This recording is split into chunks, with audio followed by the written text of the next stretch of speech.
Good morning, it's 9:25. I'm Andy Crane, and this is Motormouth. In this bulletin, food, fashion, music, animation and action. But first, food, our correspondent, Neil Buchanan. Thank you, Mr. Crane. Butties. Not just ordinary butties, because in them are beefeater, French, oven and lattice cut. What am I talking about? Chips. And later on, I will be. Mr. Crane. Thank you. More on that as the story develops. What to wear, how to wear it, moreover, where to wear it. Our fashion correspondent, Gabby Roslin. Thank you very much, Mr. Crane. Yes, last Tuesday saw the final of the Lloyds Bank Fashion Challenge. Motormouth cameras were there, so was I. You can see it later on this morning. Also, Airhead performing live here at the Motormouth studios this morning. Andy. Thank you, Gabby. Our action reporter, Steve Johnson, he is always the man at the scene. Over to you, Steve. Steve? Steve? He's not here. It's peace and quiet. Yeah! Brilliant. So where is he then? Yes, Oh, he's not under there, is he? Actually, quite frankly, who cares where he is? Really not that bothered Back at all. and relax. We'll enjoy the fact that he's not here and tell you what comes up between now and 11:25. At 9:40, we've got Scooby-Doo, not forgetting Shaggy, of course. Closely followed at 10 o'clock. If we can find him, Steve will be bringing Mousetrap. What's this lady's name? Shanice. I can't say it. Shanice. The song is called I Love Your Smile. The video's at 10:20. And at 10:30, as I said, behind the scenes of the Lloyds Bank Fashion Challenge, there's Danny Minogue. Is that Steve Johnson there in a dress? Or is this Steve Johnson in some black stripy pyjamas? No, it's Beetlejuice on at 10:50. And our live band in the studio are Airhead. 2 songs from them, Funny How, we play out with Right Now at 11:25. So, any idea where he is then? Oh, he's not behind a camera or anything, is he? Hang on a second. Stephen! Do I hear the sound of engines? Steve! Look at that! Oh, no, man!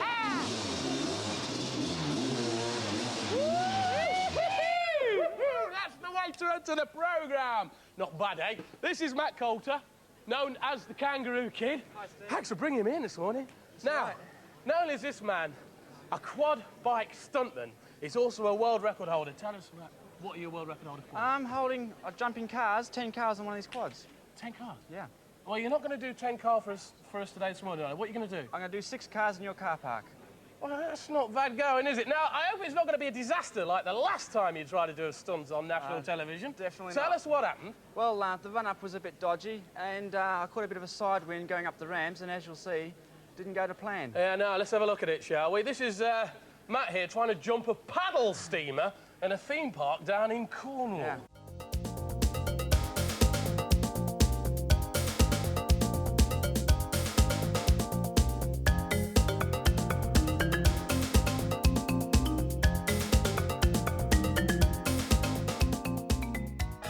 Like was another one. Well, I don't think there'll be much left of that bike. Look, No. go and get yourself set up to do the big job Steve. for us this Yep. morning, all right? Okay. Good luck to you. Right. Take care. Thanks very much. All right, Bye. now, from one powerful, throbbing, sophisticated piece of machinery to... Another? No. I'm a powerful, throbbing, sophisticated piece of Do machinery. you think What? I'll get a job on Blue Peter with a slick link like that? Absolutely not, no. Oh. Hey, did you have a nice time on your birthday after I'd... Ruined it, that's what you did. You ruined it. No, I only ruined the beginning of it. I mean, you can't blame me for all the disasters in your life, pal. Steve, you're the only disaster in my life. Is that how you feel about me? A disaster? That's about sums it up, Steve. Yep, a disaster. Have you any idea how that makes me feel? Well, I would have thought normal people would probably get quite upset about it. You probably think it's brilliant, though. Yes, indeed I do. You can see right through me, can't you, Andy? Yep. What you've got, mate, is brains. Thank and you. I've got tins of them, let me tell you. That's what the public want. That's what the public's going to get, so read on, Macduff.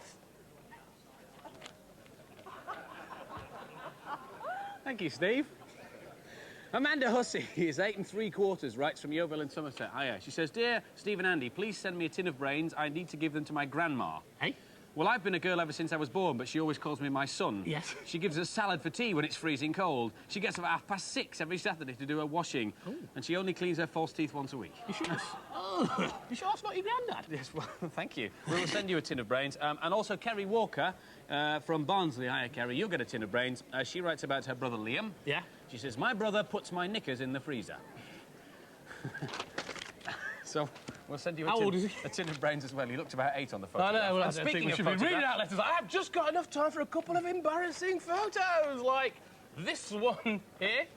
I know it's upside down. That's all right, I can sort it out. It's Marion Cleal. This is her dog, Henry Cleal.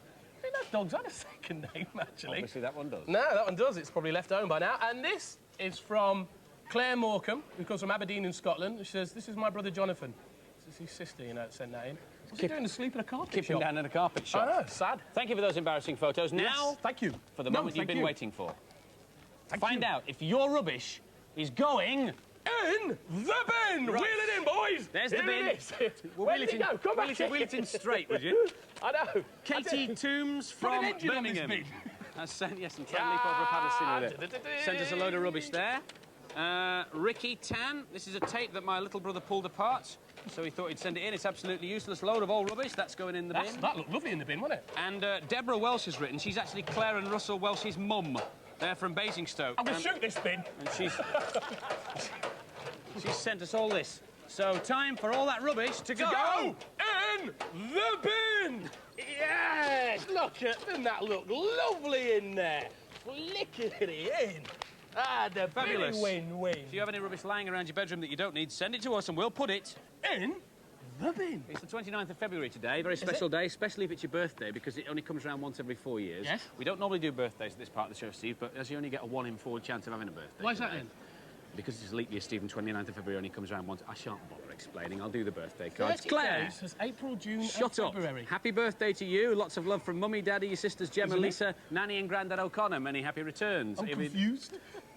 Yeah, you're confused all the time. Thomas Yes. Ford is 2 today, although he's 8, you see, Steve. He's 2, but he's 8. I'm going to eat you in a minute. Happy birthday. He's from Mansfield in Nottinghamshire. And finally, Richard Walton and your dad, both celebrating birthdays today. Richard's 2 and Dad's 10 or something. Happy birthday, you lot. You know, last week I made your birthday a day to remember. Certainly one I'll not forget, Steve. Well, I'm going to do the same for one of our lucky viewers because it's Joanna. So, Joanna, come on down. It's your birthday today, isn't it? How old are you? 3.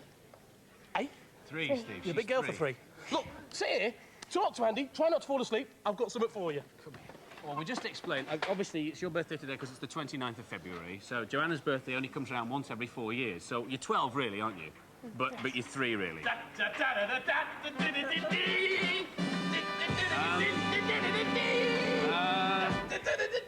Don't go anywhere near that for a second, will you? No, it's a birthday. You can't do that. You can't. Remember the public. You can't blow. No, look, I might be a bit off my head, but I'm not mad, am I? Come here, Joanna, I've got a lovely cake for you. Come here, careful, look. be careful. Look, it won't, honestly, look. Go on, let's careful. cut into it, shall we? Go on. Bang! Oh, made you jump, didn't it? Of course it's not going to explode, look. Steve. Lovely cake for you. Steve, what's the box for? What's the present I got for Joanna? I know you wouldn't have time to get one, so I just nipped out and bought her one this morning. Present? What's in it then? Oh, no, nothing much, just a present. There's nothing in there, Steve. Isn't it? Go and have a look. Sure. Yeah, go on, have a good look. No, Steve, there's nothing in here. There isn't. Oh, well, there was nearly nothing in here. However, What a sad old explosion! there we go. There's nothing in here, Steve. Thank you. Why don't you pass me that towel, Steve? Bit of luck, we've got one here, just in case something Spookily awful enough, like just this in case happens. that went off. Look, why don't you wipe yourself down whilst I do the address? All right, then. If you fancy blowing Andy up or anything not, else, as the case or may be. money down the drain, that's Motormouth, P.O. Box 1, Maidstone, Kent, ME145LL. That's Motormouth, P.O. Box 1, Maidstone, Kent, ME145LL. Joanne, I think we should get out of here because it's all gone horribly wrong. I hope you enjoy your cake. Steve, I hate you. I really do. Right, I know what you're going to say now. We've forgotten to do the viewers animation. Actually, no, we haven't. But this week, instead of receiving sheets and sheets of paper like we normally do, we actually got a videotape from a guy called Howard McWilliam. And he's actually done a load of animation for us on his computer. So he sent us this video of it. Here it comes. Here we are, look. Da-da-da-da-da. Sailing down the hill, does a loop-the-loop and crashes into the snow. Very topical bit of Winter Olympics there. And the woodland creatures of the forest breathing around.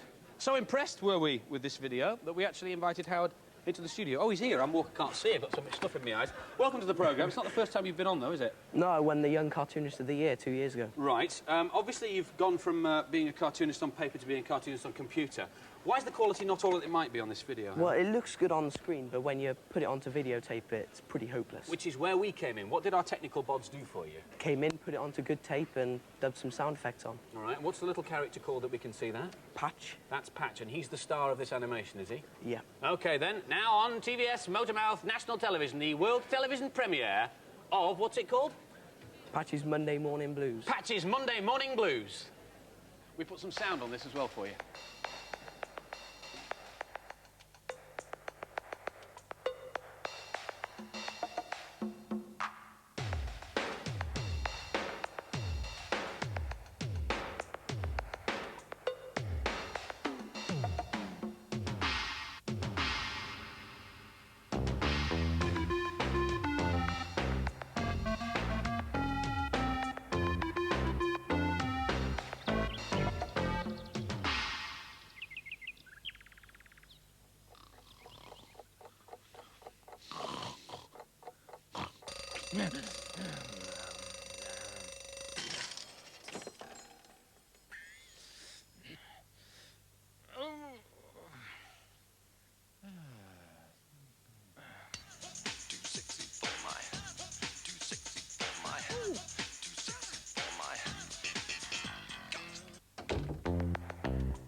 Sometimes I wake up in the morning feeling not dissimilar to that myself. 30 hours work at least got into that. Are you pleased with what we did with it? Yeah, did a fantastic job. It's brilliant. Well, it was a pleasure. Thank you for sending those in. I'm sure you've got a great future as an animator. If you're interested in computer animation, cop for what Neil's got over here, mate. I'm in the chair. No ordinary chair. This is a state-of-the-art chair for you computer bods. Got my monitor up here. You've got a place to put your keyboard here. I've got it at my side. And you can just lounge back. No more aching backs. This is a brilliant chair. Also got a surprise for Howard. Howard, could you just come over here a sec, mate? Now, you know, we've got one of your computer animation freeze frames up here. When you try to do this and get a hard copy printout, what happens, mate? It looks a load of rubbish, really. So it looks rubbish. So you're obviously sick and tired of the sort of technology of Steve Johnson's exploding cakes. So what we've got over here for you is the state-of-the-art computer technology. This has been loaned to us today by the Computer Art Factory. And basically, what's going to happen today, we've taken your freeze frame from your Amiga system, we've put it through this PC, which has converted it, and it's allowed it to be printed out on this high-definition printer. Now, if I can just take a copy of that off to show you there. This is your freeze frame from your Amiga system. What do you think of that? Absolutely smart. It's brilliant, isn't it? Well, we've got another surprise for you, because not only have we printed it out, we've printed it out on transfer material. So I'm going to take it across to Alistair here. Good morning, Alistair. Morning. Welcome to Motormouth. Alistair's from the Computer Art Factory himself. Now, if I can get you to do your stuff there, this surprise is for Howard. We've printed out his freeze frame on a T-shirt for him. Look at that. Computer freeze frame printed out on a T-shirt. Pleased with that? Yes, great, thanks. Tell you what, if you tap Alistair, he might give you another one there. This is where you come in. If you'd like to see your computer picture done on a T-shirt, and all you have to do is get on your computer this afternoon, or when Motormouth's finished, put out a picture, or dig out a picture that you've been waiting to print out for ages, put it onto a disc, like this, then send it to us at Motormouth. Now, it doesn't matter what type of computer you've got, because, as I say, we've got the technology to change it and print it onto a T-shirt. What we do need from you is the name of your computer, the model of your computer, the name of the paint package that you've done your picture with, the file name, or the title of your picture, same thing really, and your name, address, and telephone number. So if you get started on that today, the first 300 discs that we receive will get their picture printed onto a T-shirt. Every disc that we receive will get some information on the Computer Art Factory, which is a sort of organisation that has been set up to try and make us arty with our computers. So send your discs this afternoon to this address. It is Computer Art Competition, Motormouth, P.O. Box 1, Maidstone, Kent, ME14 5LL. That's Computer Art Competition, Motormouth, P.O. Box 1, Maidstone, Kent, ME14 5LL. And good luck with that. And for all us budding computer animators, there's a high-definition Scooby-Doo. Morning has broken. Oh, Nigel, dressing up again is sad. You got any letters from that singing telegram boyfriend of yours? None of your business. Anyway, how do you know about him? Raymond! Oh, what are you doing here? Well, I was just round the corner doing a singing Frankensteinogram, and I thought I'd come and see you. We're seeing each other tonight. I know, but yesterday was so long ago. Oh, Ray. Do you want to stay for a cup of tea? What, won't Max mind? Probably. Come on. Oh, Juliet? Yeah? Oh, Ray, I'm at work. Oh, no, it's my boots. They're really heavy. I need your help. Okay. They used to call this PK duty in the Marines. Did they really? I don't know, but I've been told. Paul, our Melanie showed you the sights of Oldham then this weekend, did she? Yeah, she took us for a tour of the local pylons. Oh, did she ask you to marry her? Hey, come on, we've just, you know, we're getting to know each other. I mean, I think that's a little bit No, hasty. Paul, I'm talking about this old English tradition that on the 29th of February, in a leap year, a woman can ask a man to marry her.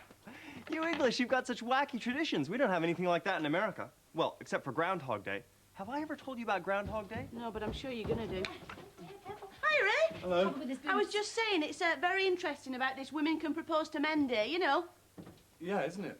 Yes, it's very interesting. As interesting as... Do you want a cup of tea, Ray? Oh, no, thanks. I've got to get out of my suit. Right, this way. So, anyway, what happens is, the groundhog comes out of its burrow, and if it sees its own shadow, then... Then what happened? I went up to the pick and mix, and I went... Oh, funny, was she scared? Yeah, she dropped a sherbet dip down. Here comes Max. Oh, it's you again. See, you've been down the gym. Hello, Max. Oh, come on, Max, shake hands and say hello. Hello. Oh, sorry. What are you doing here anyway? Well, I just popped in to see Juliet. Yeah, well, Juliet does not entertain guests while there's a live show on, if you don't mind. And that's a very silly costume. The only scary bit's the face. At least you've got hair. I heard that!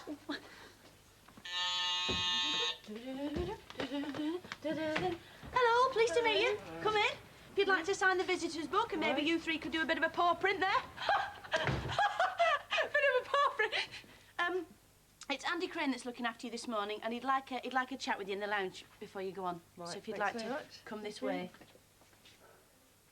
I thought that animation was fantastic. I mean, it must have taken you hours to do that. Just doodling. Oh, incredible. Oh, listen. I have got this game called Carrier Captains, and I just thought maybe, Well, you know, yeah. if you feel like relaxing and... I'm a bit busy and there's not much time, you know. No, sure, I understand. I mean, Maybe absolutely. later. Okay, brilliant. If there's anything you want, I'll be in the next room, okay? What are you doing in here? You should be in the studio with the others. And Uncle Rag will get you a nice tub of popcorn and a glass of fizzy orange, okay? Come on, Hi, how's let's the start about... computer animation going? Not bad, not bad. He's telling me to leave. Well, don't you worry about it. You just continue. I'll sort him out. How many times have I told you? Oh, that's nice. Where did that come Oh, from? you must be joking. It's ridiculous. Juliet and Millie have been on this course called Wood and Women. But I don't think the joints are very strong. I don't think it'll last. It's pretty really. good to me. No, Look after I it. don't think it's very strong. Told you.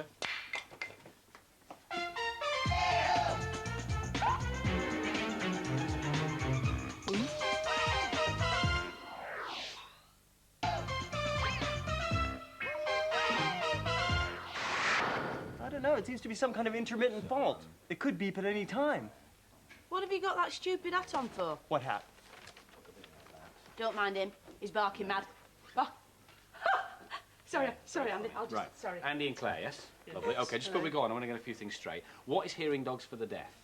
Well, Hearing Dogs is a charity that started about 10 years ago. Right. Basically, what we do is train dogs to respond to the household sounds that deaf people would otherwise miss. You train them? That's right. right. What sort of sounds? We're talking about doorbells, door knocks, alarm clocks, telephone, cooker timer, smoke alarm, and other things. They can go and fetch the deaf person by name. Right, OK. Excuse me. What's the point in the deaf person hearing the phone? You know, well, not hearing the phone because they can't hear the person on the other end. Good you know, point. why is the dog... Well, deaf people can have two options for using the phone. They can either receive amplified sound, turning their hearing aid to the T position, or else they can use specially adapted computer phones like the Minicom, but they need the dog to take them to both of those. Technology. Technology. I see, smashing. And what are your backgrounds? How did you get involved in this? Well, I'm a psychologist with an interest in animal behaviour and how animals can help people. Yeah. I did modern languages, but I've always been very interested in dogs, and I live just down the road from the centre. Oh, I see. So it's not really the same sort of thing, is it? No. OK, so how you actually train them? I mean, oh, hello. Oh, What's that? What's gone off there? Your chip gun thing? yeah, it's the bleepy thing. So what he did then was he leapt up, That's right. he touched Andy to let him know, And then when Andy said, what is it, led into the sound. So how do you train a dog to do that? What we do is we have to teach them to touch first, and we use this to teach them to touch, because barking's no good, so they'll all get up and touch. Oh, well, we got a response there, didn't we? I see, so they're responding to sounds, That's basically. right. Oh, brilliant, smash it, thank you. Lovely, lovely. Can you have, where do you get your dogs from? We get them from rescue centres normally. They're all unwanted dogs, rescue unwanted dogs. So they're all dogs that haven't got a purpose otherwise. Oh, right. Smashing. I see. Okay. And why aren't your dogs with deaf people at the moment?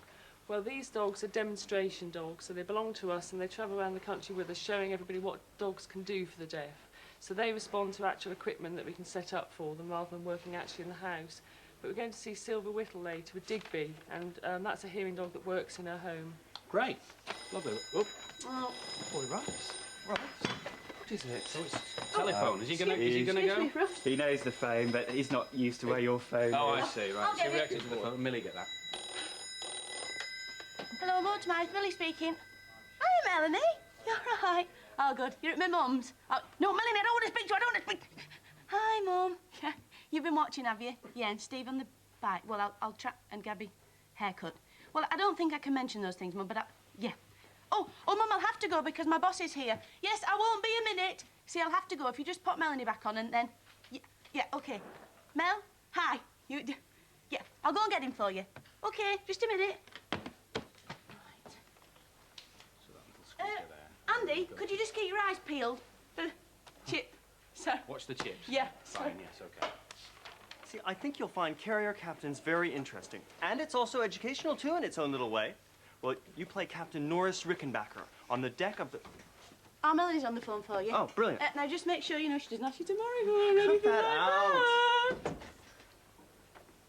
Max, do you know anything about this? Yes, yeah, I do. OK, I'm waiting. Howard broke it. Nobody's going to propose to you today, are they? Why? Because you're a lying, destructive tow rag. Excuse me. Millie! Yeah. Your chip pan's Oh, burning good away, I dog. think. Sorry. Sorry, Andy. I saw the dog react there, Andy, but he does shoot like he did with the other one, but then he didn't go to the source of sound, he just dropped down. That's right. We don't want the dogs to lead into a potentially dangerous situation. They just touch and drop, and the deaf person knows that it's an emergency. Right, I see. What about the future for hearing dogs? Is it a good one? Very good, yes. I mean, we've got a waiting list of over a year now, and we're just launching an appeal for a Northern Centre so that we can increase the output of dogs. Right. So you will want money and all that kind of Yeah, stuff, as like always, any charity. we All right. shout, Well, that's when we do the bit on the telly, we'll put perhaps the address up at the end there. Now he didn't go for our doorbell there, our door buzzer. No, he's not trained to respond to that type of doorbell. You have to get it yourself, Yes, Ben. Sorry about that. So I see you get a doorbell, but not the buzzer. That's right. Well, you just won't let me play carrier captain. And... I'll get the dough. Oh. When's the wedding? I'll call you back, OK? Hello, Andrew from Harry Ramsden's fish and chip shop. Did you fry down? You'd have been battered off walking. That's a good one. Now, come on, let's not flounder over here. Why don't we skate over here and you can sign the visitor's book, OK? Hey, this one will get you, this one will get you. What's dangerous, lives at the bottom of the sea and frightens fish? Jack the Kipper! Jack the Kipper! Do you get it? Jack the Kipper! Jack the Kipper! I suppose you want to dab this and fill this in, don't you? Yes, please. Fill it in. Just do it there. Fill it. Yes, please. And now, on Motormouth, the moment Steve Johnson's been waiting for. Mousetrap. Just a minute, man. What's up with him? Nothing. He's sulking, isn't he? No, he's not. Well, why is he hiding behind that paper? If you must know, Steve, he's hiding behind that paper because he's got you sussed by now. Every time he goes near, he gets a custard pie or some trivia exploding cake when it goes off in his face. Yeah, well, I mean, you can't blame me for that. I mean, And what's more, I'm surprised he's still speaking to you. well, he's not speaking to me, is he? I don't blame him. So why don't you just introduce your little game show and let Mr. Crane read his paper? Right, then. Coming up now, another brilliant game of Mousetrap. You can't blame me for everything, you know. It's not my fault. Oh, no?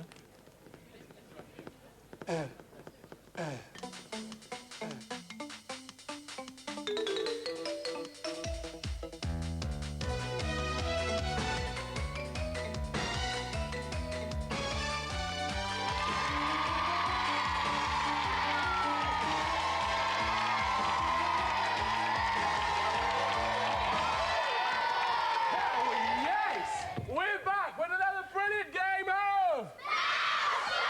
Yeah, come here now. What's your name, young man? I'm Neil, I'm 11 years old, and my hobbies are drama and athletic. You like a bit of acting, do you? Yes. So you're going to do the miming on the mime square? Yes. Good, good. What's your name? Hi, my name's Rachel. I'm 13 years old, and I also enjoy swimming and acting. And acting. Oh, we've got 2 actors in today. That means that's going to be very good for me, is it? Right, who are our little helpers this week? They are Joanne Coward and Tim Harwood. Now you know the rules to the game now. You've got about 7 minutes to get round the board in. Let's have a look, see what you're playing for the 4-star prize, and that is a mountain bike! I think you'll be riding home on one of those, I'm quite sure. But first of all, are we ready? Yeah! Right, let's do the count. 3, 2, 1, go! First one's blues, first one's blues. Come on. You can do it. Come on, first away. Come on, you can do it. Come on. Keep that right here. I'm letting this down. Come on. Go, jump on the first one. Right, that's it. This is the memory square. Never walk in this game. This is the memory square. There's 10 objects under here. You've got 10 seconds to remember them in. Start thinking. Let's have a look. We've got an orange. We've got a tin opener. We've got a cone. Got a cone. We've got a baguette. We've got a plug thing. Got a car. Got a duck. Got a sweet. And we've got some necklace there. Are you ready? Do you remember that? Right. Let's. Oh, test fire! Test fire! Right. Are you ready? Statue. Come on, you'll have to move some, you'll have to move some. Come on, come on, come on, Ian. Go, go, go.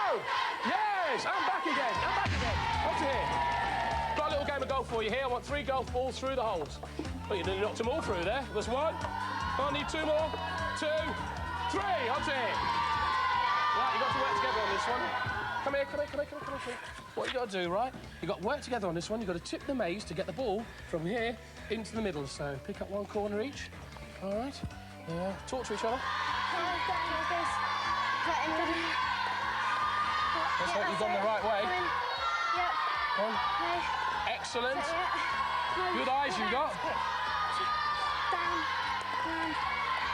That's it. Okay. Yep. And yes, that's a timeout square. Stop the clock.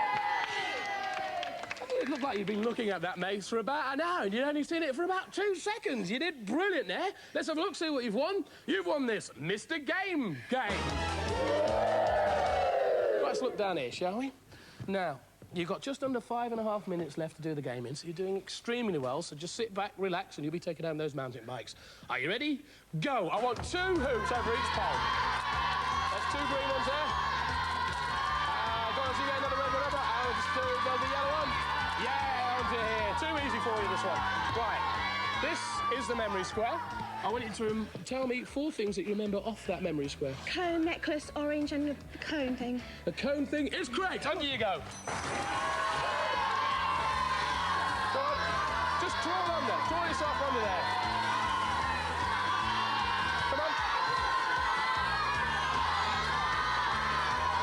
Come on, Neil, help you out. They're rushing through here now. Right. Onto here. Pass me that car. Come back here. Come back here. Where are you off? Where are you off, Ian? You're disappearing all over the place. Right. Now, what you've got to do here, right, is you've got to pass the ringer from here to here, all right? You've got to stop in the middle on this yellow bit and pass it over to the other person, all right? So you can start. Here we go. Don't touch it, because if the buzzer sounds, you have to start again. Take your time. Take your time. All right, do you want to pass it over? Now, take your time on this one. From the audience.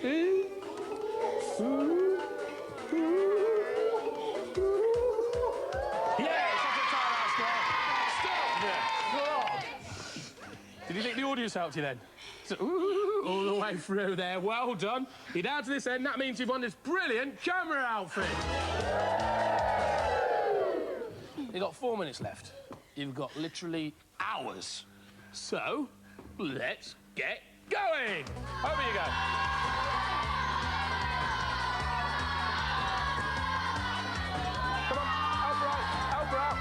Right, onto the memory square.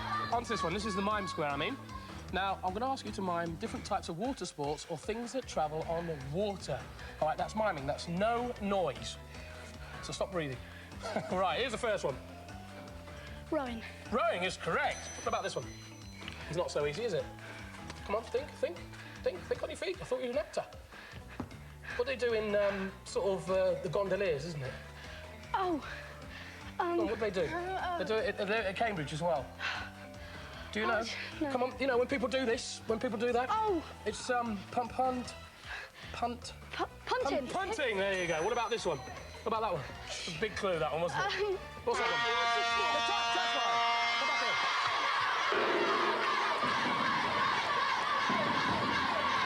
Come on, you've got to be quick along here.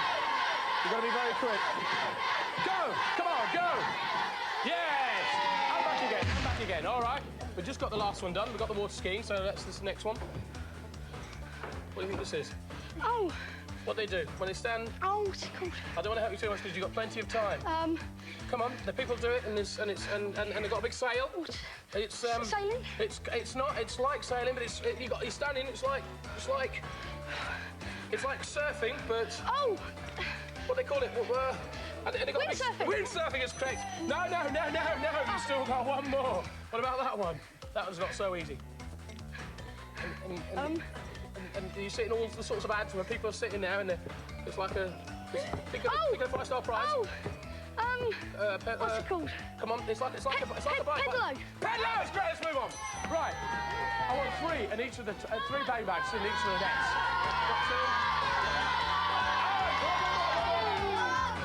2. Yes. Move on. Right now, turn this way. This is the true or false square. All right. I'm going to ask you a question. I want you to tell me if it's true or false. I want you to confer, and then one of you give me the answer. Are you ready? You'd stick a poogie up your nose. True or false? Poogie, true or false? I don't know.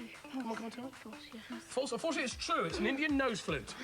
Brontophobia is a fear of thunder. True or false? Confirm, tell me. Tell me, think of your mind. False. It is true, unfortunately. John Major's dad was in the circus. True or false? False. It's true. A cheetah is the fastest 4-legged animal. True or false? True. True is correct. Obviously, that's square. Stop that clock. I nearly got through all my cards then on the true and false, but you did get it right. That means you've got to this third side here. That means you'll be taking home this fantastic basketball and basketball shirt. Come this way. I don't know how you could call that miming what you did back there. And now, destroy the set. Right, you've got just over a minute left to do the game in. So you're going to have to steam down this side. I'm sure you will. Are you ready? Go! Right, wait till I get to here. Wait till I read out the question. Name the counties. 1 is a red herring. Name the counties for me. Work together on this one. It's Yorkshire. Come on. Is that Yorkshire? Have a think about it. That's Yorkshire. That's Well, put the thing on them then. That's Devon. Devon. Yorkshire. Kent, yeah? No, that isn't Kent, so I can tell you that now. Right, you are wrong with one of them. One of them is wrong. I'll tell you that isn't the mistake. Let me just... No, that isn't a mistake either. Think further north. No. Yorkshire's wrong. Yorkshire with... No. Leicestershire is where it is. All the others are right. That is great. Let's move on. Through the tunnel. Through the tunnel. Whoa. Right, up you come. Up you come. Right. You've got 30 seconds left, so concentrate. I want you to either to answer a question or tell me something off the mind square. Comb. It's a comb is correct. Let's move on. Go on, let's move on. Let's move on. Yes, onto the top square. Stop the clock. Well done to you. You did absolutely brilliant. That means you've got onto this fourth side, and you've won this fantastic Sega Master System. That was a very exciting game, that one. It took a while, but we did get there. But now it's time to enter the trap. Come with it. Put your marks on yours. That's what you do standing here. Why don't you stand over there? That's better. Right, this is it. You're now in the trap. You're playing for the 4-star prize, which is a mountain bike. You'll be taking one of those home each if you can answer 4 questions in the time it takes for the trap to fire, the ball to travel round, and the cage to fall. Are you ready? Yes. Fire the trap. Which band has Phil Collins as the lead singer? Genesis. Genesis is correct. Which state did the Americans buy from Russia? Boston? No, if you don't know, say pass. Pass. It was Alaska. Who was the famous queen of the Iceni? Fought the Romans. Big chariot. Big chariot. But come on, if you don't know, it was Boadicea. Boudica. How many strings does a cello have? 4. 4. That's 2 questions right. Which comic strip hero is also known as Clark Kent? Superman. So that's 3. You got no more. What is the name for a group of lions? A group of lions is a herd. No, it's not a herd. It's a pride. Pass. What does CD stand for? Commanders. That's the case. You were close. You were very, very close there, but you heard of lions? I've never heard of a herd of lions. Well done, you two. Do you know what that means? You won the 4-star prize, which is the mountain bike. I know, it's brilliant. Have you had a good time, though? Yes. Well, I hope you've had a good time, too.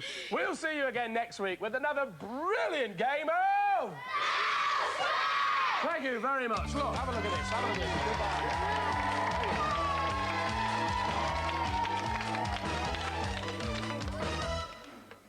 Fill it in. Fill it in! Fill it in! Millie, you all right, Millie? Yeah, I'm just so funny. Oh, right.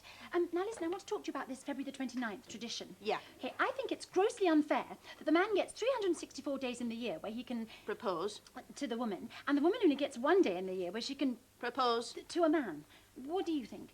Well, I just think it's a tradition and it's okay. So, today's as good a day as any, then? Yeah. Right, because, you see, I've got this, friend, right, and she's thinking of, Proposing? Exactly, to her boyfriend. Now, should she go down on one knee, do you think? Well, it's up to her. She can do that, or she could just do any other nice position that she liked. Or, say, for example, they were sat opposite each other at a dinner table. Oh, that's brilliant, because I booked a table for them for this evening. So when she's there, what should she say? Well, I think she should say, I would like to marry you, I would like to be your wife, please would you be my husband? Brilliant. I better go and ring her. Give her a ring. Oh, very good, Juliet. Give her a ring. Hi, Paul. Why is Juliet looking so up in the mouth? Well, I'll tell you, matey, if you knew her friend like I know her friend, I'd be pressing my trousers. Why, are they wrinkly? No, Paul, it's not really the trousers that I'm talking about. It's more of this kind of friend thing, the friend. No, you're not making any sense, okay? So slow down, take it easy, deep breath. And... Millie, if Juliet comes in here, can you just tell her I've gone out to mend my car, okay? But I am coming back. Yeah. Ray, Paul and I were just wondering, you know the kind of Frankenstein costume? We were just wondering what was the little song that you did, you know, the telegram song. You know, because you've been doing the singing lessons, I'm sure you're really terrific now. Okay. It's your birthday, MASH. It's your monster birthday, Monster MASH. That's great. That's just terrific.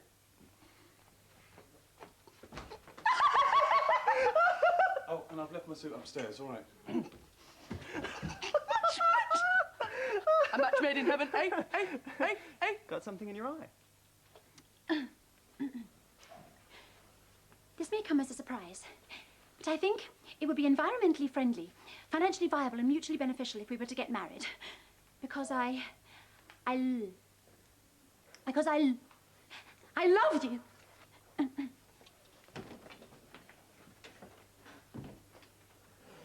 Right, last week we had David Williamson on.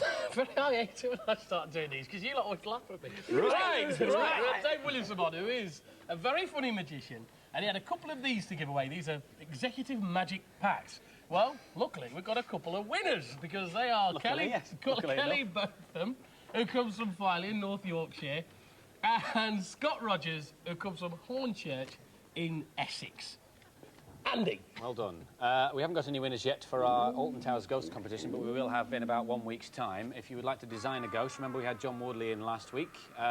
Your ghost will be made up by Alton Towers, and it will take you round the inaugural day. Excuse me. Thank you very much. Of the haunted house. When that opens, the Motormouth cameras will be there, and that'll be within the next couple of days. Hey, one dough, not too many. A couple of weeks ago on Motormouth, sponsored by AutoCue.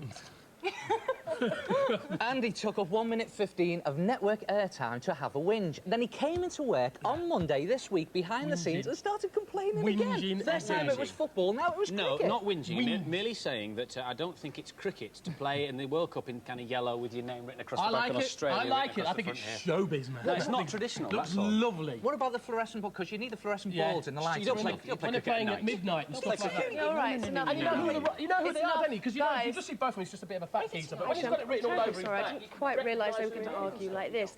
If you've got a solution to the argument, please write in and tell me how to stop them from arguing. Now, let's sit back, relax, ignore them and watch Shanice, her brand new single, I Love Your Smile.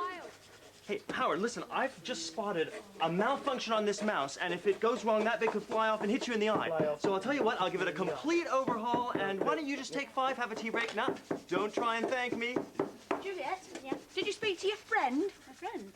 Oh, my friend. I did, yes. She said thank you very much for the advice, and she's going to make her leap day proposal over romantic dinner this evening. See, leap day proposal, one of Juliet's friends. I didn't think anybody did that old-fashioned stuff anymore. I thought it was sort of a medieval tradition. Paul, a tradition that has existed for this many years is not to be scoffed at. It is to be upheld and respected. Juliet, Hey, you fixed the leg. Yeah. Did you use the right glue? Yes. Yeah. No. Can I have a word with you in the the lounge? Now, yeah, just go and sit down. I have to make a statement. Right. This is so difficult. Come on, Max. We've known each other a long time. You can tell me anything. Yeah. Look, I'm very flattered, okay? It's just that I still see myself as a young man, and independence is difficult to give up, and... Oh, look, it's not really that, Juliet. It's just that my parrot gets terribly jealous. I'm being selfish, aren't I? Look, I think what I've got to do is sit down and weigh up the pros and cons and have a good heart-to-heart talk with my mother.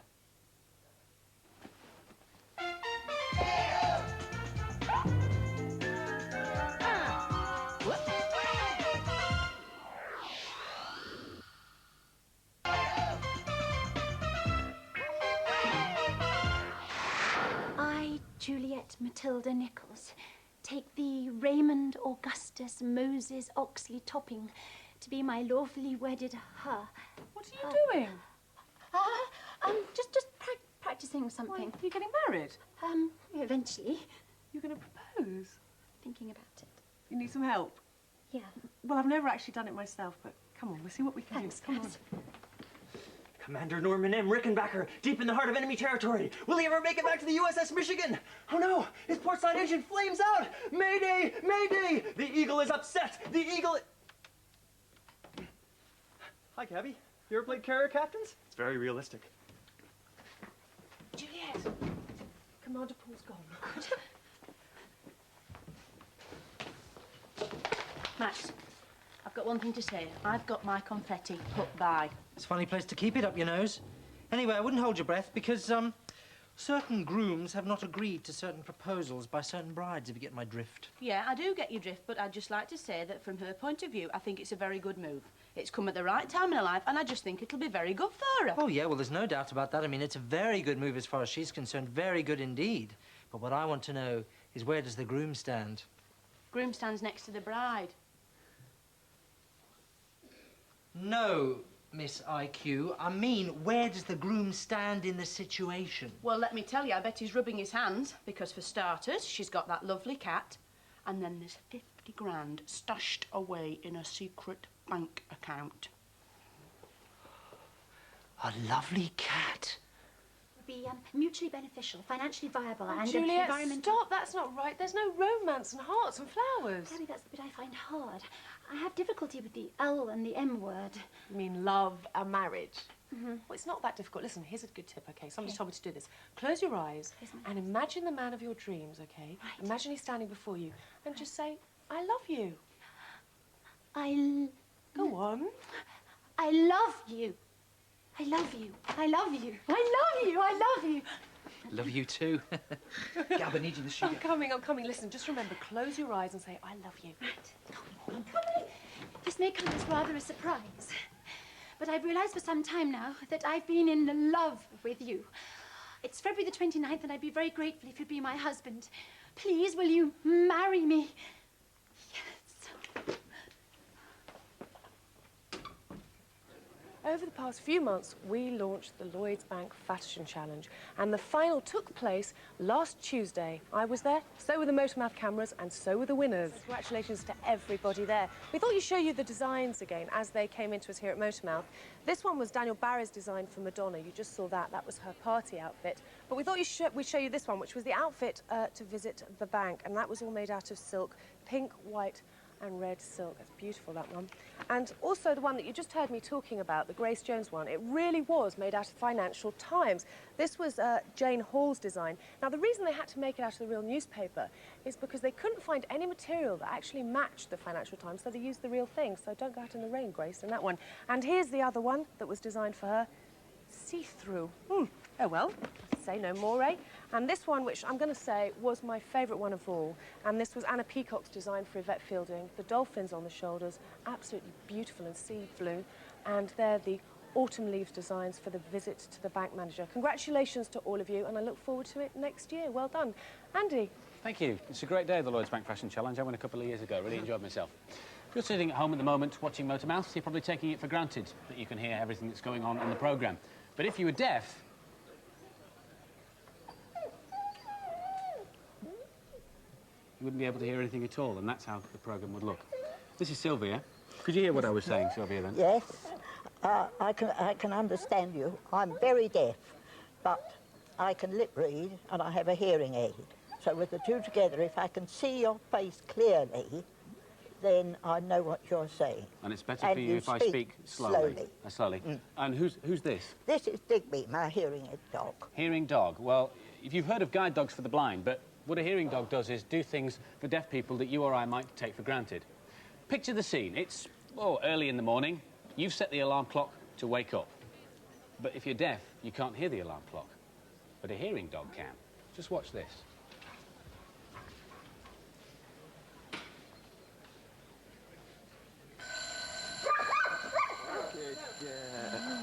Good girl. Digby obviously heard that as well. Thank you, guys. We can turn our alarm clocks off for a second. This is Claire and Andy from Hearing Dogs for the Deaf. Welcome to the programme. Hello. And who are the dogs here? This is Tarka. And Minstrel. And who have I got? You've got Ruffles. Lovely. Well, I know that hearing dogs can do things like tell a deaf person when the phone's ringing, or respond to things like cooker pingers and smoke alarms. But apart from, like, waking you up in the morning, what other practical things can they do? Well, they can be trained to pick up articles that the deaf person drops. Obviously, if you're deaf and you drop your keys, you don't hear them drop, so you lose them. Yes, I suppose if you think about it. Another thing we take for granted. Andy, if you can show us that. So if you imagine that Andy's walking down the street with his car keys in his pocket maybe, or if it's a lady in a handbag in his purse, you're walking down the street, you would drop your keys, you wouldn't hear them go. But the dog does, picks up your keys and rushes back with them just like that. There we go. Lovely. Thank you. Another thing that, you know, people stereotype people that have any kind of disability and say, well, you know, you don't assume that they'll have children and things like that. Well, of course they do. There's no reason at all why a deaf person couldn't have children, but then, of course, you wouldn't be able to hear the baby crying. But for the purposes of this demonstration, we'll have one of the oldest babies in telly. Andy's getting himself set up here. Claire will play the role of Mum. And if Mum was downstairs and the baby was upstairs in bed and got upset and started crying, the deaf person couldn't hear the baby, but the dog could.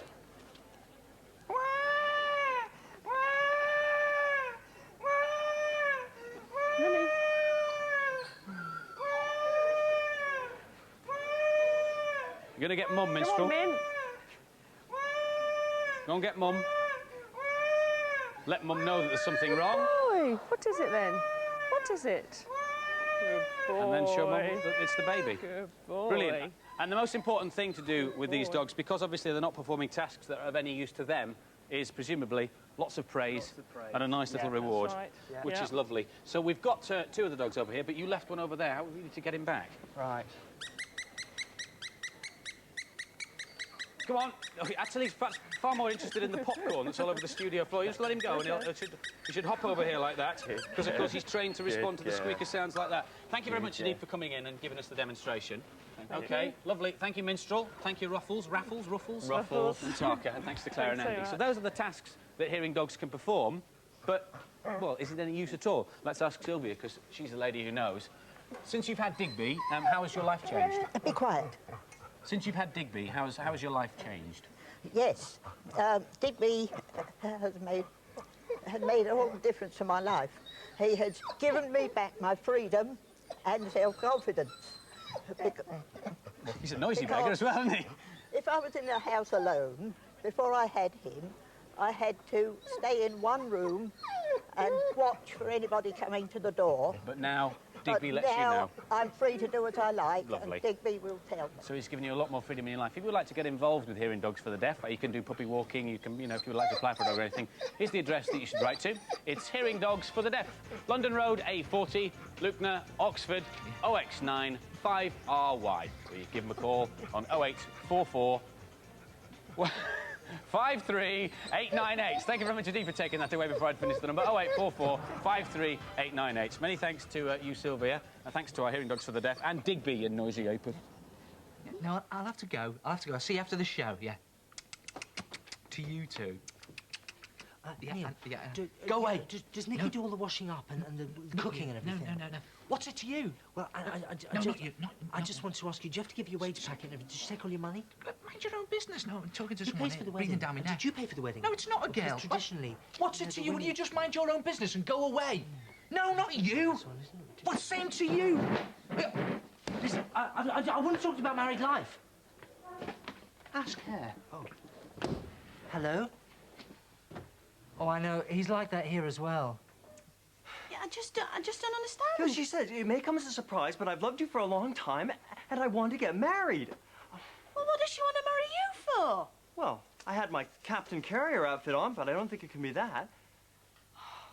You see, Paul, earlier on I had a conversation in the lounge, and I was just I've got my wires crossed. It's just what am I going to tell poor Ray? What am I going to tell Melanie? I mean, she deserves an explanation. Well, you're not thinking of accepting, are you? No, but I've got to talk to Juliet about it. Well, I think you should say, get lost, you raving Jezebel. Well, that's a bit rough. Oh, she's what my mother would call a bracing hussy. I'll talk to her. Yes, it's true what they say, isn't it? You can't judge a book by its cover. Just wait till I see her. Juliet. Hello. Listen, sit down. Oh, okay. Listen, I was just having a chat with Millie. Yes. And I wanted to talk to you about your marriage proposal. Oh, Paul, that's supposed to be private. Yeah, I know, but I just needed some advice about it. Listen, it's sweet of you, but I don't think you should be concerned. I know what I'm doing. Concerned? How could I not be concerned? I mean, how long have you felt this way? Well, now that it's out in the open, you might as well know. Months. What? Well, haven't you noticed? No. Well, Paul, you spend too much time with your head in that computer. Well, usually I'm kind of sensitive to things like this, but marriage, Well, Paul, it's a big step. But I know that I feel we're ready to take it. Don't worry about it, Paul. Everything's going to be fine. I mean, it's hard at first, imagining me as a wife. You got that right. But you'll soon get used to it. Used to it? Look, there's other people we have to consider anyway. Well, like who? Well, like... Max. Max? Who cares about Max? Oh, he'll be so upset. Oh, but I'm sure he'll understand. Once I've explained everything, I'm sure he'll give us his blessing. Let's go over this again. Are you sure you want to get married? Surer than I've ever been about anything in my entire life.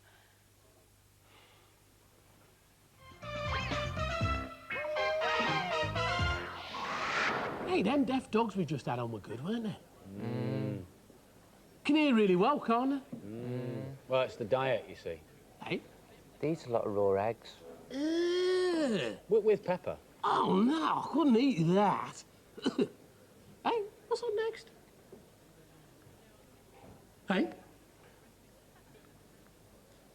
Auntie, what's new? What you saying? Oh, no, music, I'm funny.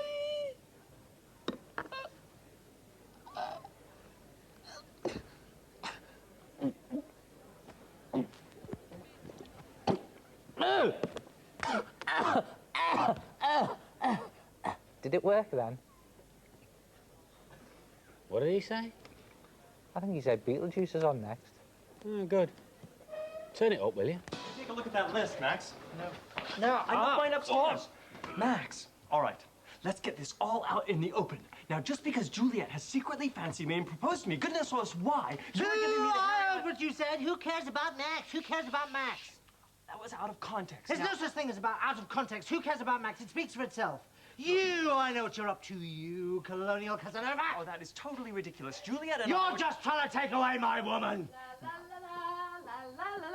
La la la la la la la la.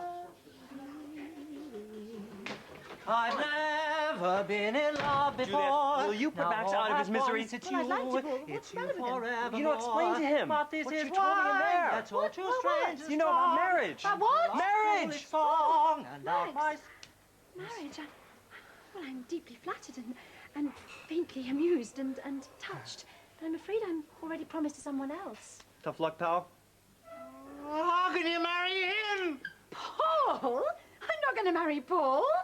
Now, wait a minute, Juliet. I mean, well, I don't want to marry you, but when what all that you said to me in there about husband and wife and living together and all that... Yeah, don't try to blame her. Now, I have had just about enough it of was you. Look, don't descend to my level. That's not I'm funny, not the is right it? to No, debate. I don't think it's... Oh, Millie's sanity at last. You know, The Lilo-Lil of Motormouth.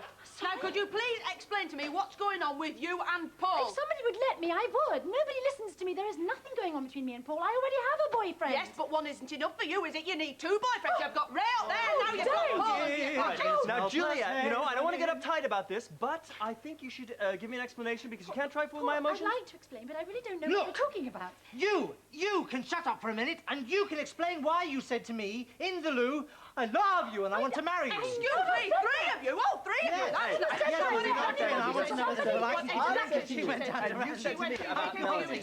She goes to No question of that. No question. Well, all I Okay, can now say just is have that- to... that- Let's start at the beginning because... Right, well, we've come outside here to the Motormouth car park where Matt Coulter, the kangaroo kid, is just going through the last checks of the ramp before he does his historic jump over 6 cars. Now, we call it historic because that's the first time anything like this has happened in the Motormouth car park. Now, you may think that these quad bikes are made just for people to do stunts on, but no, no, no. You see, they originated in America, where they were known as ATVs, all-terrain vehicles, and these were used on farms to carry people above the rough ground. Now, the best things about these is their practicability. They've got fat tyres, rugged suspensions, they're smaller and easily manoeuvrable than a Jeep or a tractor. Now, these have been raced seriously in this country for about the last 2 years, and clubs have been sprung up throughout the country where you can learn to ride these things off ground, on tarmac, on speedway tracks, or like this lot, who are called the Cobra Quads, who have joined us this morning all the way from Bracknell.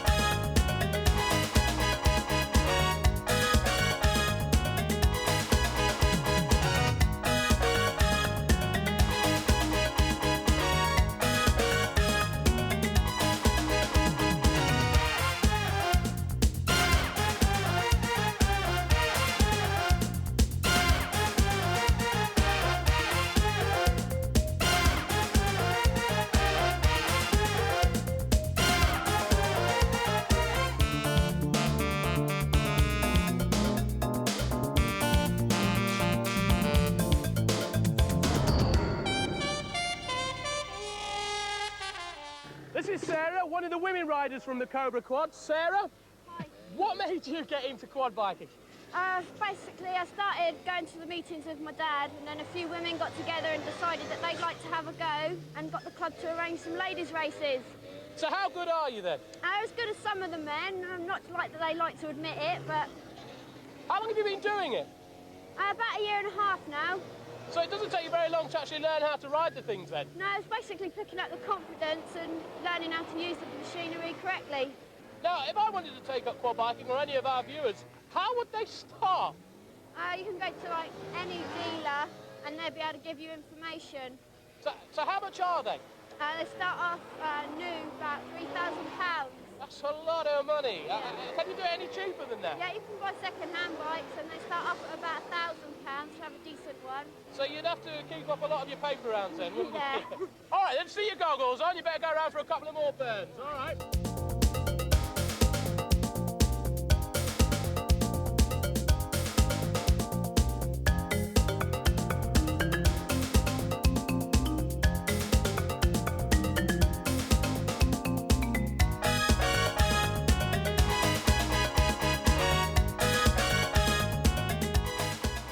Contact these people.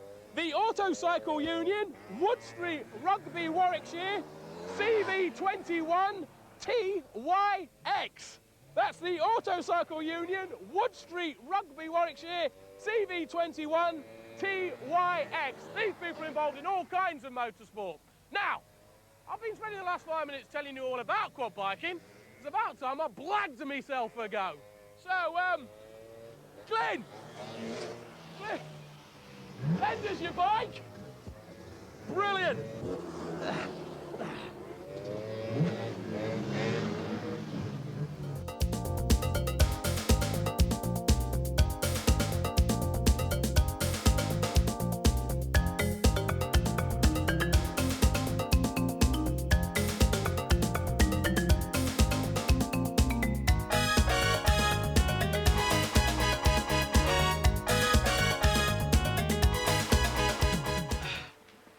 I think apricot was a really good choice. No, I think banana was a much better one. Look, Julia, I'm sorry I called you Lilo, Lil. I just got a bit confused. It's all right, Millie. The whole thing has just been a disastrous and embarrassing misunderstanding. You see, I thought you were going to propose to Ray. Well, I was. But it's all been a bad omen, and after that fiasco, I don't think I've got the courage. Now, come on. OK, you got a little bit battered. But I think you should just dust yourself down and go for it. And the sooner the better, I'd say. I'll go and make you chip butty. Oh, thanks, Millie. My chips are ready. It's chip butty time. Wow, those are brilliant bikes, you know. I really want one. And do you want the chip butty? Yeah, I am starving. OK. Listen, can I have one with extra ketchup? An extra Millie special chip butty. Oh, fantastic. That's really...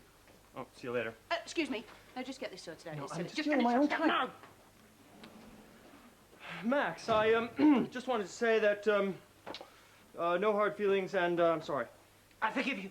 You see, now, that's a lot better, isn't it? I didn't like it when you weren't friends. And as for the reason you fell out, well, I can't believe it. I mean, imagine you two thinking that Juliet wanted to marry one of you two. I mean, it's not as if you're good-looking or fun to be with or anything, is it? I mean, you're just Max and Paul. Really, it's... But... Right. This may come as a bit of a surprise, but I've realised that I've been in love with you for some time now. It's February the 29th, and I'd very much like you to be my husband. Please, will you marry me? Juliet, who's that in my suit? Well, it was free this afternoon.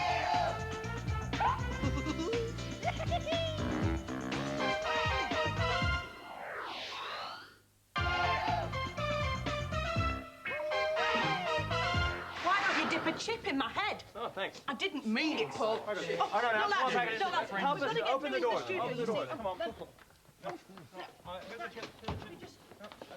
Oh, Max, you'll be glad to know I'm going off now. Oh, well, you know, I mean, not really that glad, no. Well, you know, well, don't go just yet because Juliet, she wants to have a word with you in the lounge. Oh, does she? Yeah, and I'd just like you to know, for what it's worth, that I'm behind you. Oh, thanks.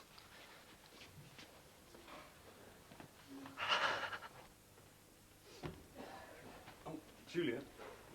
I'm just off now. Only Max said you wanted to say something to me. Yes, Ray, I do. Today, as you know, is February the 29th, and it's a day when a woman who was born in 1964 has her 7th birthday. What I'm trying to say is that I've been thinking for some time now, and I've realised that I'll probably wear my black dress tonight. Oh, you look great. Ray, what I really want to say Look, to you is... forget it, Juliet, all right? I'll see you tonight.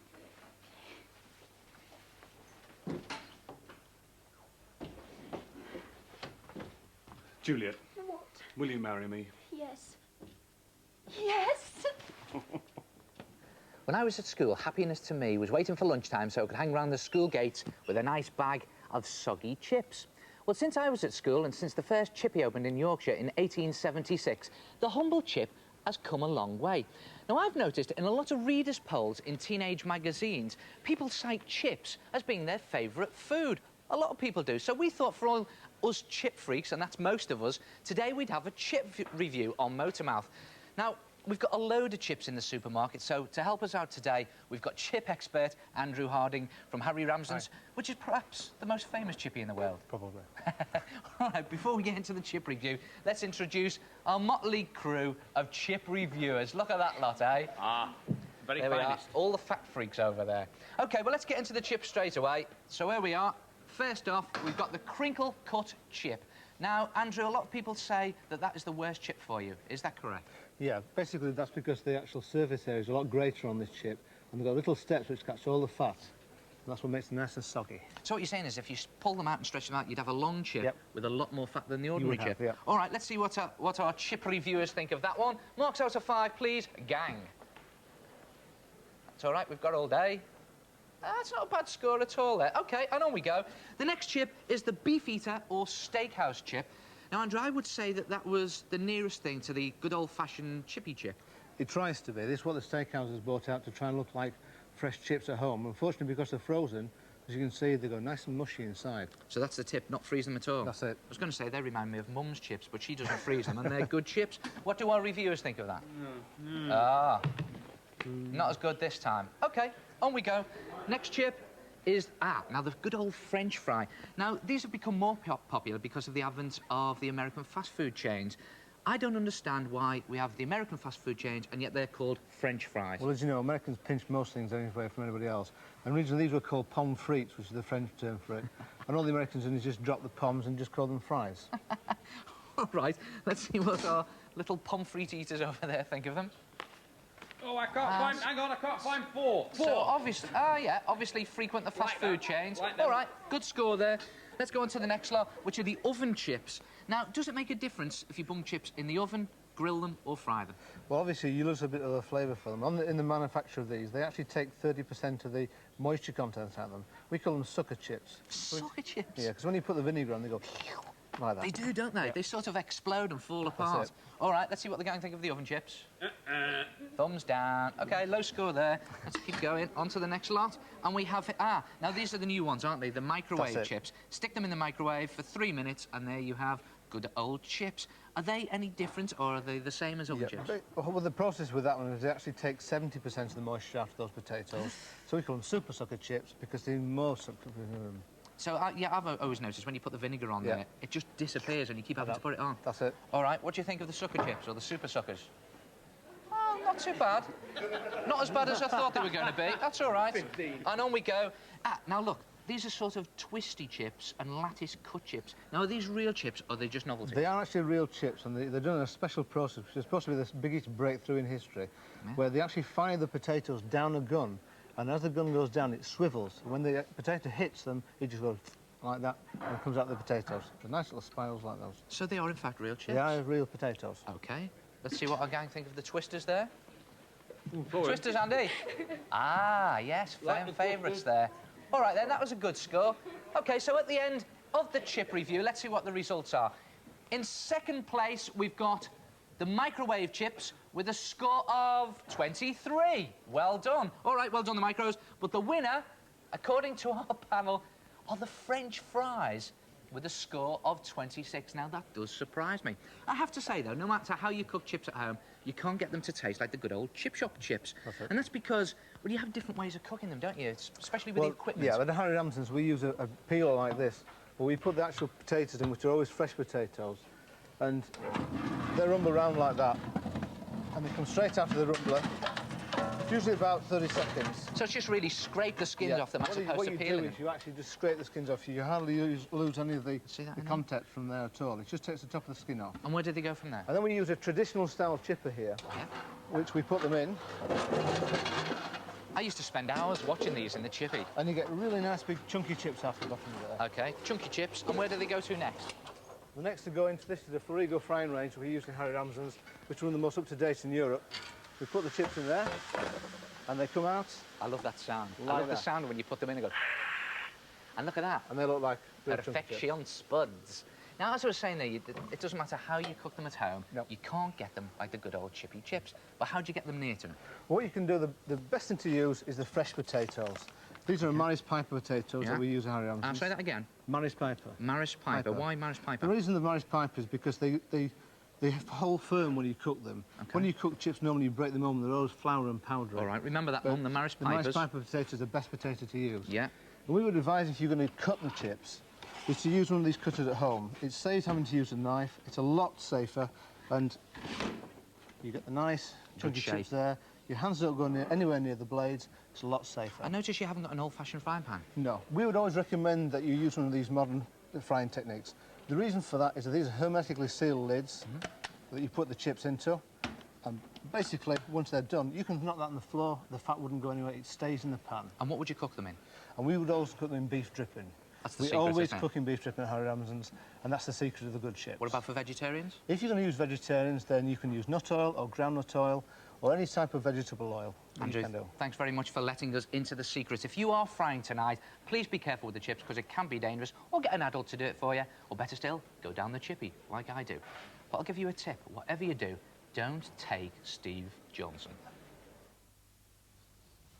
Right, Neil, you couldn't save me a bag of them chips, could you? Because it's a bit cold and wet out here. Now, we've got Matt with me, or should I call you the Kangaroo Kid? We've got the 6 cars laid up with Neil's at the end here. Oh, I wish it was. Are you feeling confident? Yes, definitely, Steve, very confident. No, is it... you weren't expecting the rain, though, were you? No, it makes conditions a little bit slippery, but things will be OK. Is it any more dangerous when it rains? Yeah, because I need the drive coming up the ramps, and when it's raining, obviously, the ramps get slippery and I spin as I'm going up. It makes it a bit dodgy. We don't want a repeat of the accident we saw earlier in the film. No, definitely not. We've got cars here lined up. If it was a boat, it might be a different question. Oh, right. Now, before you do the jump, we've got a competition for you to win this fantastic quad bike. Matt, tell us a bit about this. OK, yeah. It's 2-speed, rechargeable. You can ride it in the house or out in the garden. It's nice and safe. Yeah, it would be, wouldn't it? Now, to win this quad bike, all you've got to do is answer a question which Matt is about to set. Yeah. All you have to do is make as many words as possible out of these 3 words, quad bike stunt. Well, that seems simple enough, and to make it even easier, we've written it out. There, we got it. Quad bike stunt. How many words you can make out of that in English, please, and write the number that you've made on the bottom of the letter. Do you want to go and get yourself ready, Mr. Kangaroo Kid, for your big stunt? I'll just give him the address. All right, cheers, mate. The address to send it to is Quad Bike Competition, Motormouth, P.O. Box 1, Maidstone, Kent, ME14 5LL. That's Quad Bike Competition, Motormouth, P.O. Box 1, Maidstone, Kent, ME14 5LL. It looks like he's started his edges, so he's ready to go. Good luck, Matt. I'm getting out of here.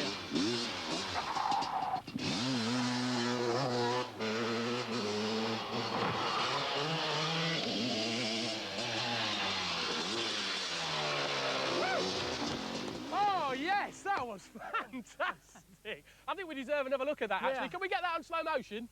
Yes, look, it's coming up now. Now, talk us through this jump. OK, here you see me coming up about 60 mile an hour and up the ramps and over. It feels really, it's great. Was it slippery with the wet on it? Yeah, very slippery. Like I said before, I need drive to go up the ramps and everything, and it was very slippery. Well, that looked absolutely fantastic. I wish I could do it, but obviously I'm not a professional stuntman. You are. What kind of advice would you give to someone that might be thinking of doing this on their quad bikes? Definitely don't do it. Like you said, I'm a professional. I've been doing it a long time, and I know what I'm doing. Just don't do it. It's not, you know, it's too dangerous. Don't All right, do it. well, as you say, listen to Matt. Don't try this if you're going to try this on your own. Just use your quad bike for bombing around, racing on with your mates, but be careful.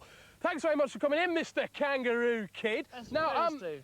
is there any chance you give me a lift back to the studio? Yeah, definitely, come on. All right, I've got to do the end of the programme, you see, and I didn't want to be stuck out here, so obviously, get the helmet on. You've got to think safety first.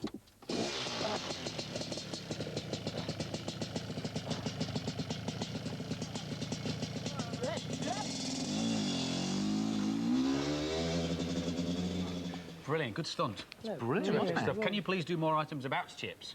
Good, wasn't it? Over the next few weeks. I'm feeling full now, are you? Absolutely, stuffed stupid now. If they let us back next week after this week's debacle, you can join us. All the guys who do Creature Comforts, you know those commercials on the telly with the little animated characters, the guys who are responsible for those join us next week. Terry's in, Terry Nuckins is in, and he's bringing in 2 baby bears in the studio. Oh, brilliant. Oh, wow. Fabulous. And Max and Greg are here again, telling you how to put the best party together, before and after a party. And don't forget, get your Dutch date competition. Evil Knievel of Motormouth. I can leap a few Coke cans. We've got a young British gymnast in who's very good on the pommel horse. What is that? What's next week? You'll find out. But we'll leave you with Airhead, and this is Funny House. See you next week. Bye-bye. Bye.